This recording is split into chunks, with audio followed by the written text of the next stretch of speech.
Hey, I always talk about being intentional, right? And what's it like to be intentional?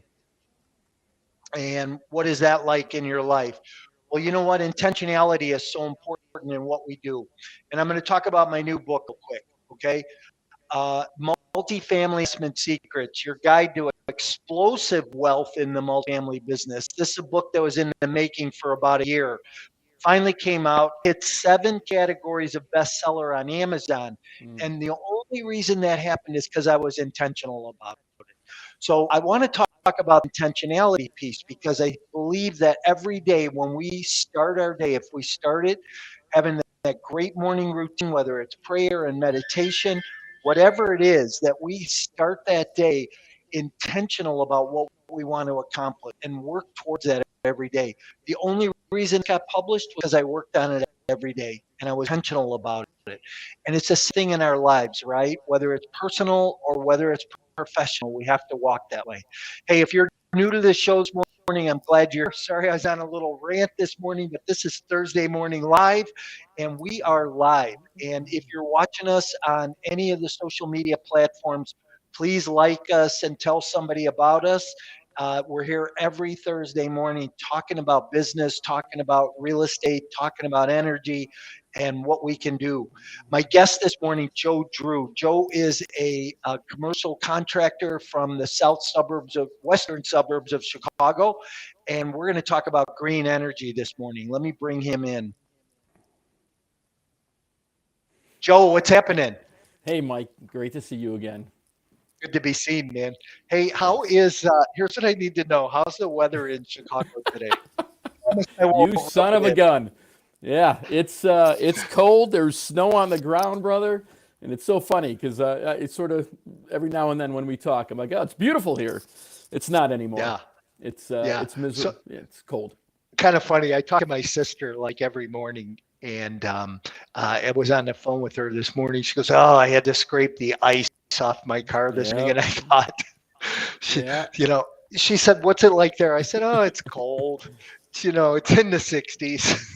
Yeah. Yeah. So Yeah. You got to brush the sand off. We got to brush the ice and snow. yeah, right, right. So Hey, good to see you. Always you as love well. your energy. Love to connect with you. Have Thank you, brother. you and I built a great relationship over the last year. Yep. Not that we didn't know each other before that, but you know, things happen in people's lives and it makes people connect. So appreciate you. Always will. Amen to that. Hey, let me ask you a question. One word. What best describes you personally and professionally?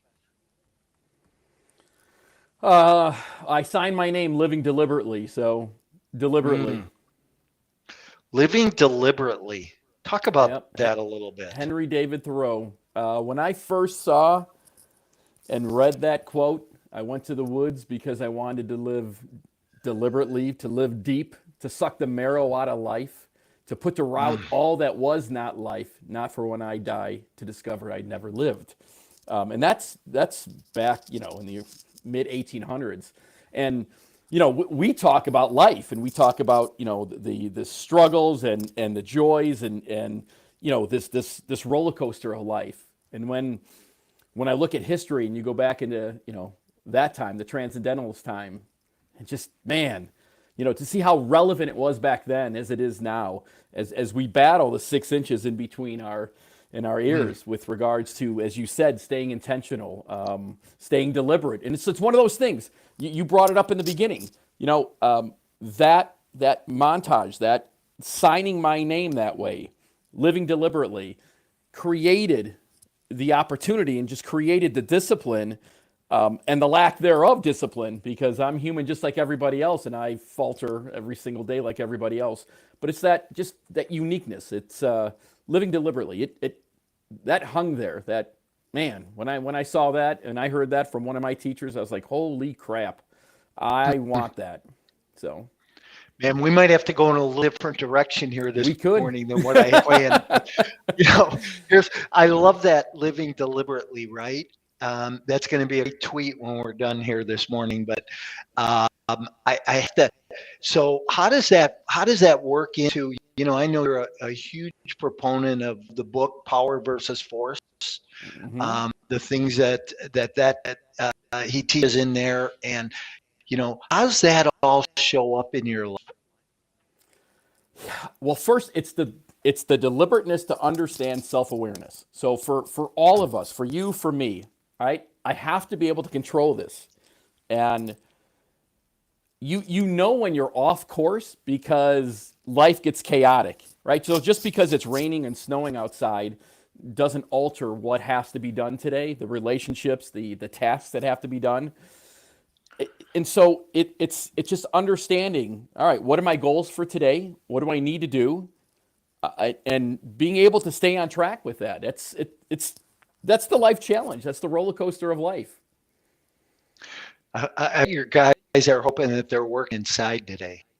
Well, some of them, yeah, we're not working outside, that's for sure. It's too miserable. That wind, I'll take cold, brother. I will take cold. When I worked outside, I will take 0 degrees and I can work in a sweatshirt. But if it's 30 degrees with a 30-mile-an-hour wind, forget it. It is Yeah. so miserable to have that wind. It's tough sometimes. Hey, talk about your business a little bit. What do you guys do? Yeah, so I run and operate Greenlight Construction. There's multiple divisions of that. We have a build design division. I have a roofing division where we do both residential and commercial. In that, we also do insurance restoration work. I'm a federal contractor for the United States government, and then we also do Greenlight Energy, which is part of our solar and energy division, both for residential and commercial. And that all ties.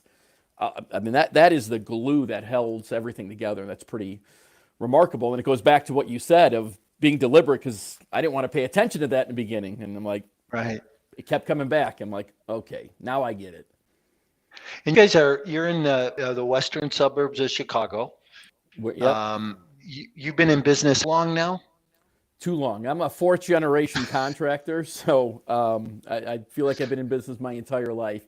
So I went to work with my dad as a union licensed plumber, and my dad ran a company. And even at 5 years old, I would go to the different job sites with my dad, and it just seemed like the path. I hated school, class clown. And so when I got out of high school, I knew I didn't want to go continue my education. Lo and behold, my entire career has been education, right? Just different forms of it. And that's what got me into entrepreneurism. And from that point forward, once I had mindset, Mike, that first book, Rich Dad, Poor Dad, man, I probably listened. I went to, my university was the University on Wheels. And so I was a shop kid for my dad for, I don't know, 5-10 years. Let's call it 5 years. Got into the union as well. But I would spend 12 hours on the road just delivering materials. And instead of listening to the radio, I would just listen over and over again to the different books. And I listened to the Kiyosaki book probably a dozen times. That led me into Think and Grow Rich with Napoleon Hill. And then from that point forward, holy crap, the floodgate opened. And I am just a student of, I'm just a student. So.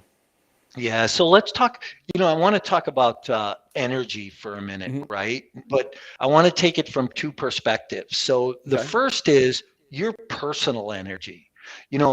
There's not a lot of people that I know, Joe, that have an energy and vibrate as high as you do. And, where does that come from? How did you develop that? Because, sweeping shop floors and delivering material, I don't think gives you the energy like that. But what excites you that keeps your energy vibrating at such a high level? We could probably spend 5 hours on this topic, Mike. Yeah, we have. I do recognize.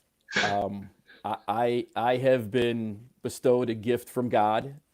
It's taken a lot of work, and it is that. It goes back to my education. The traditional means of sitting in a chair, listening to a teacher preach, just wasn't my cup of tea.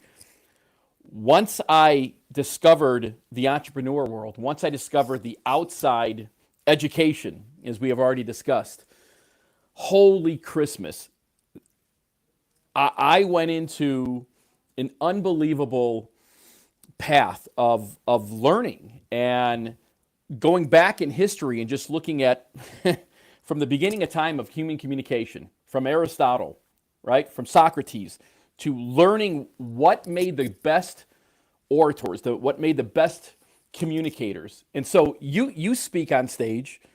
I've spoken on stages. There is nothing more attractive than a person with power, right? And power comes in two different forms.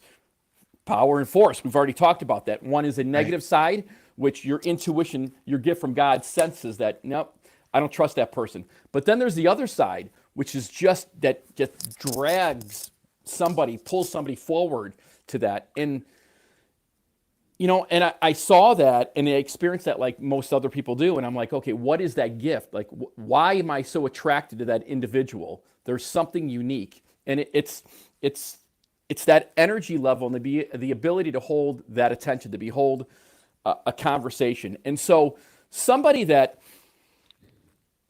never went to college, never went to school, for me, I have a huge handicap because, it took me forever to figure this out of how I can actually communicate and connect with someone like a Mike Morawski.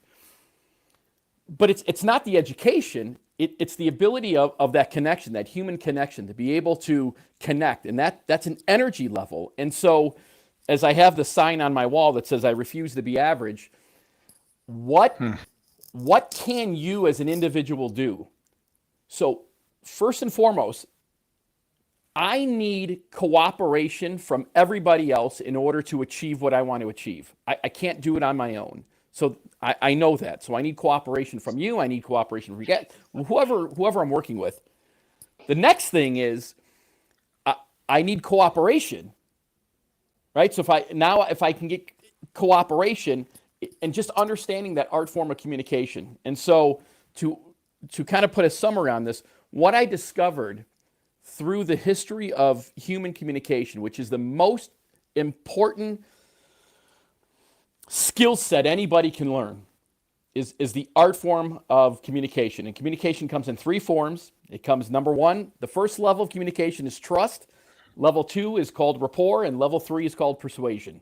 And understanding how those three things work, and they come in order. If you do it out of order, you create a negative aspect on that. And so when I looked and studied history and was able to see, even back before Christ, to see how people won in communication.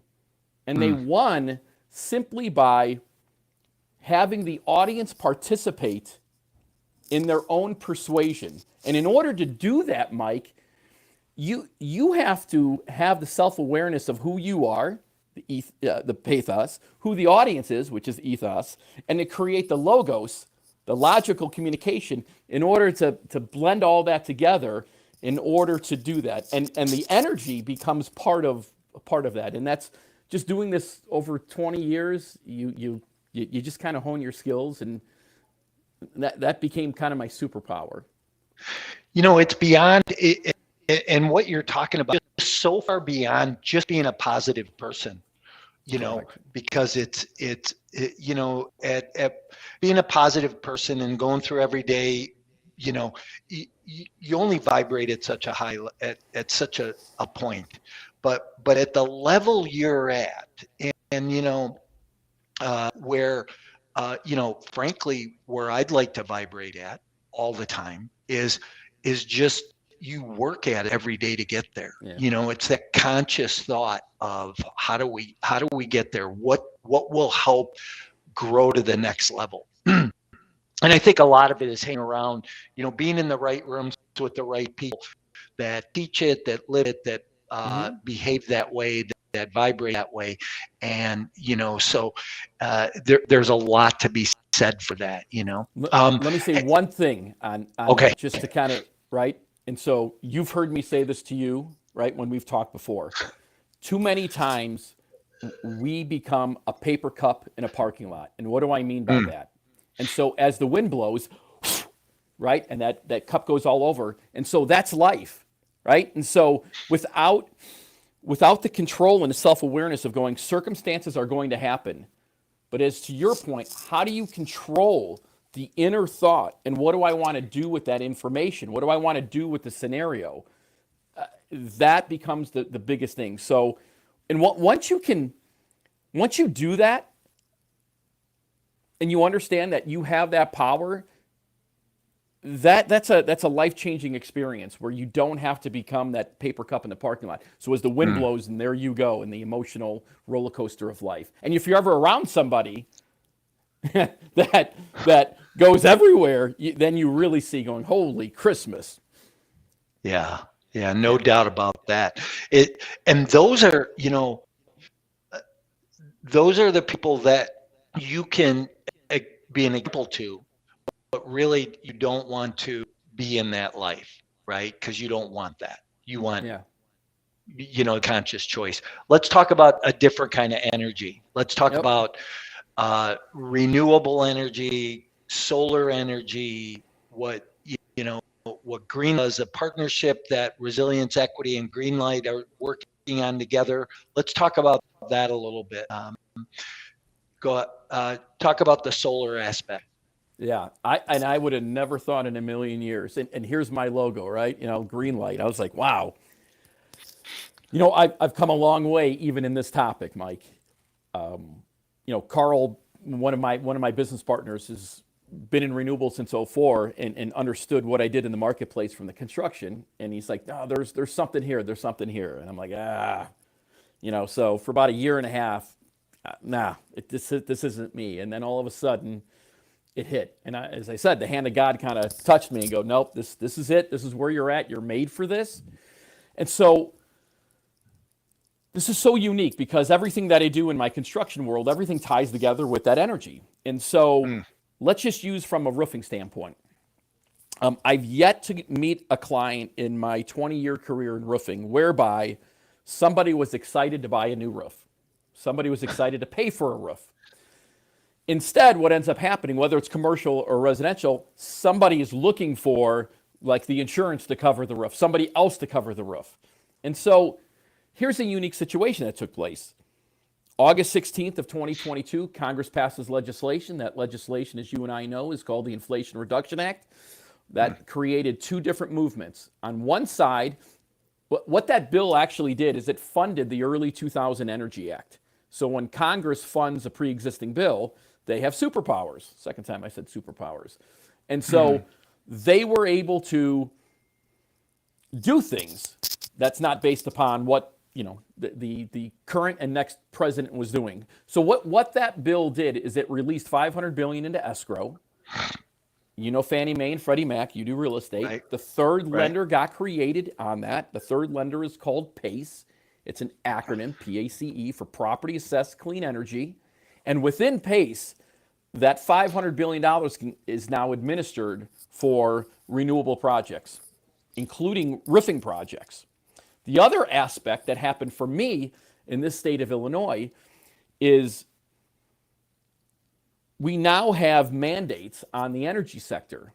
And so my energy sector here are under two green mandates. The first is they must be delivering 30% of their energy as green solar energy. And that happens by January 1, 2025, so another month. Currently, we're at about 12%. And the next mandate comes in 10 years from now, where that mandate goes from 30% up to 70%. And so just from basic economics and business, Commonwealth Edison doesn't make necessarily green energy. And so what's going to happen with the electric bill? Well, it's going to double, it's going to triple, it's going to quadruple, it's going to be forced to escalate. And so just understanding the economics of how that took place, what my role is with Greenlight, and being able to capitalize and utilize that for my client, whereby, well, hey, there's an unbelievable opportunity for your building, for your roof, whereby we're simply you're transferring the ownership, or you're transferring the, it's not the ownership, what's the word? I use it like a cell phone, the provider.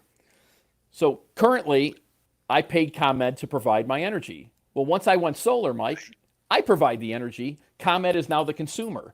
So it's just a simple exchange. And it's the relationship between the utility. I'm like, okay, This really makes sense. And then the economic dynamic of how that all took place to ultimately benefit me as the consumer or you as the client, whereby you're utilizing those incentives and the federal credits in order to do so. So I just want to I want to bring this into perspective for people. You said now you provide the energy and you do that on your home.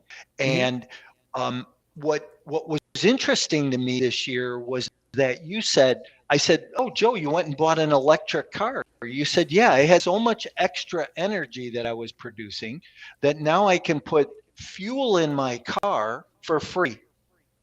And now I'm not paying for gas on top of my car payment. And so you don't want people to understand the power behind it. You know, now you've become the power company, you've become the provider, and now you're filling your car up to run and go without paying the gas station for fuel. So I think there's a real power in that if people get their head around it.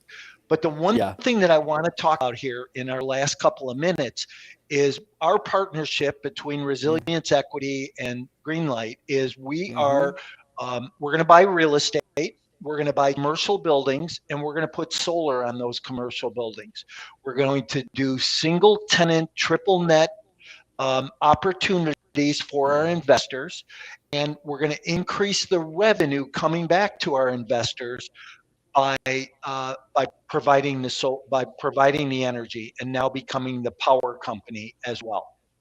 So there's a big capital return on an investor's investment, but beyond that, there's some other energy credits that I want you to talk about for a minute about how people can save on their taxes, add more revenue to their pocket, add additional cash flow, and have more disposable income. Yeah, and it happens a couple different ways. So, right, we're in this beginning time where we look at the word solar and we come up with a meaning behind it. And I did the same thing, which is why it took me it took me a couple years to kind of get over this. And I had that experience that you just talked about. I'm like, holy crap, I have a free gas station on top of my roof. And immediately I was against electric vehicles and I went out and got one because I saw firsthand. All right, that made sense. You have federal credits, you have state direct pays, you have utility direct pays. Now all of a sudden we go into the real estate world. And so on the commercial standpoint, it just exaggerates even further. Can't even say the word. Exasperates. So, that's the word. Thank you. Jeez. So what ends up happening now is we take a building on a triple net lease, single tenant, as you talked about. The roof space, which is always a liability in my world, right, now becomes the asset because this roof space now has panels on it. And if you think forward, what are you doing? You're just attracting the energy from the sun, and that roof space of that building becomes the power plant. Because of that, when we buy commercial real estate is valid on NOI, net operating income. So if all of a sudden I can now capture the energy from the sun for free,